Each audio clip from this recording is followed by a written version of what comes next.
Today, boys and girls, I'm going to show you how you can draw your own version of a one-point perspective city view at home. This is an example of what the finished project might look like depending on what you choose to add to it, but let's backtrack and I'll show you how to get to this point. You need to gather some supplies from around your house.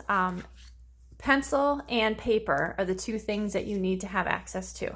Now, if you don't have drawing paper at home, any type of paper, lined paper, colored paper, big pieces, small pieces, anything that you happen to have would work just fine for this. A pencil doesn't have to be sharpened. You probably are going to want to have some type of eraser if you have access to that. You also need to have some type of ruler. If you don't have an actual ruler at home, you can make a ruler by finding something that has a hard edge to it that's lightweight enough for you to use. You can even make a ruler using a piece of paper by simply folding it in half, and that thickens up that fold edge and it makes it a little bit sturdier, and you can use that even as a ruler as well too. You also need to have some type of circle item that you can trace, and that circle item needs to fit on the size of paper that you have. Now, if you don't have anything that you can use to trace, don't stress out about it. You can just freehand a circle to whatever size works for you. Some common household objects that might work: a lid from a container. This is a lid from a yogurt container. And today I'm going to be using a plate. Now, please, whatever you choose to use, make certain it's okay with your parents to use before you actually use it. So I'm going to be using a small plate because that fits the size of my paper pretty well. So my first step, once I've gotten all of my supplies gathered, I'm going to take the pencil, hold my tracer shape in the center, and I'm going to go ahead and I'm going to trace right around that outside edge. And I'm going to lift this up, and I've got my circle on there. The next step for your perspective piece, so your step 2, is to take and to make a dot in the center. So I'm going to sort of just look and see where I think that dot should be. I don't have a fancy tool to measure where the center is, so I'm just looking to put it where I think the center would be. If yours is not perfectly center, that is okay. Don't worry about it at all. The next step is to draw pairs of lines. So step 3, we are going to be drawing pairs of lines from the center dot to the outer edge of that circle that you drew, whatever size circle that you drew. This needs to be done in pairs because 1 and 2, one line is one edge of the building, the other line is the other edge of the building. So I want to try to space my pairs out so I have enough room to actually fit my buildings in my viewpoint. So I'm going to come from the center and I'm going to draw out just like that. So that's 1, but that's not a pair yet. I need to make certain that I am drawing 2 lines. So 2 make a pair. So that's my first. Eventually this is going to become a building. I'm going to go ahead and I'm going to do 3 for this demonstration video. There's 1 and there's 2. And I'm going to do my third one over here in this nice big open empty space. 1 and then 2 for the other part. So there are 1 pair of lines, a second pair of lines, and a third pair of lines. Step 4, what I'm going to do now is I'm going to add the tops of the buildings. Our viewpoint of this perspective drawing is like we are standing on the street and we're looking up at the tall, tall, tall buildings that are surrounding us. So we're down here. These are going to become the tops of the building. So what I'm going to do is use my ruler or whatever straight edge you happen to have, and I'm going to make the top of the building look like it's stretching all the way up into the sky. This building, as we know in the cities, not every building's the same. There's a lot of variety to buildings.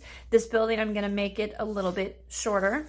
And this one, I'm going to put somewhere in the middle between those two because that's what I'm choosing to do. You can make your building heights any height that you would like them to be. Step 5, we're now going to take and erase those lines. So these lines that are coming from the center point to the top of the building, these lines we don't need to have in our final picture. So I'm going to go ahead and I'm going to erase those. Now, if you draw really hard, really heavy, you're going to find that you might have some difficulty erasing those, and that's okay. You're going to be adding maybe some things into your sky that will cover some of those lines up if they show up, okay? So go ahead and erase those lines. I drew a little bit heavy so you guys could see the lines in the video, so they're still a little bit visible, but I'm not worried about it. It's totally fine.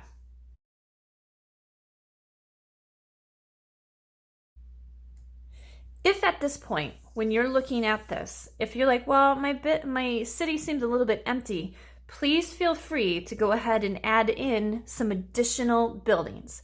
I am not going to do that right now because I want to keep this a nice, easy demo for everyone that's following along. But if at this point you wanted to add some more buildings, absolutely, I encourage you to go ahead and do that.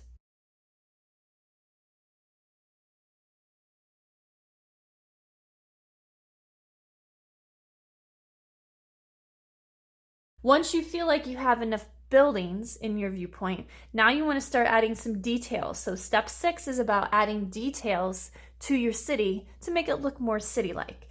And some detail ideas, you can have some windows, maybe some towers on top of your buildings. Maybe there's some clouds that you have in the sky. So I'm just going to demo how to maybe add some windows. Maybe this one has some really large tall windows. So I'm taking these lines to the vanishing point. I'm taking these lines to that center point. And you can use your ruler, or if you have a pretty steady hand, you can freehand. I prefer to use a ruler because it helps keeps things nice and steady. So now there's some windows that you can see on that building. This one, maybe I will do it a little bit different. Maybe I would have my windows separated. Maybe there's 2 columns of windows in this building. And if you can see, when I'm drawing these lines, just like I drew the lines to the side of the building, I'm taking those lines to the vanishing point as well too. That center point, if you remember from previous experience with 1-point perspective, that center dot is called the vanishing point. This side, I'm gonna have another bank of windows over here. And now I'm going to be drawing those across. If you wanted to keep your windows all together, you can. If you want to have them separate, you absolutely can. Maybe I will do a little bank of windows here, and those stretch out of the frame of that circle. I think I'd like to add a tower to this one. So I'm going to add a tower, and again, I'm trying to make my lines go towards that vanishing point. And there we go. I will use my ruler to make a nice little straight edge, and that could be a tower on top of a tall city building. This one, I could do something similar to these. I could do something different. Maybe this one, I want to have totally, completely separate buildings. I'm sorry, separate windows. And I'm drawing my guidelines right there, and then I'm going to draw the tops of the building, the windows. And maybe I'm going to separate these ones out. Maybe these are huge, ginormous windows that are so large they have spaces between them. But again, it's really up to you what sort of designs and details you want to add. So I've worked on my details for my buildings. Maybe now I want to put some clouds. Maybe I have some clouds and I'm you just freehand sketch these in. Maybe my cloud is up here like this. Maybe I have another cloud that's over here. Maybe I have some clouds that partially go off the edge of the paper. Really, it's up to you. Be as creative and as imaginative as you would like to be for your 1-point perspective city building drawing. If you have additional materials at home, so if you have access to optional step 1 that's listed in the PowerPoint, if you have some type of permanent marker, whether it's or any type of marker, a Crayola marker, a Sharpie marker, any type of marker that you have. If you want to make the lines of your buildings pop out more, what you can absolutely do is take a marker and you can outline everything. Optional step number 2, if you have the ability to have color, if your house has coloring materials, such as things like crayons, colored pencils, or even markers, whatever you happen to have available to you in your house, if you would like to and you have the ability to, I would absolutely encourage you to go ahead and add some color to your work so it helps make it pop a little bit more. This example that I have here, I did optional step number 1 where I traced everything with the Sharpie. I then was able to go back and erase my lines a little bit better, and I colored my sky using crayons because it's easier to color large areas with crayons pretty easily. And then I went ahead and I used markers, just some basic common markers, for the coloration of the building.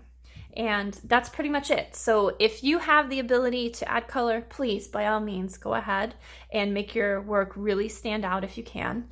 And when you're all done, you've completed all the steps. If you've chosen to do optional step 1 and 2, that's amazing.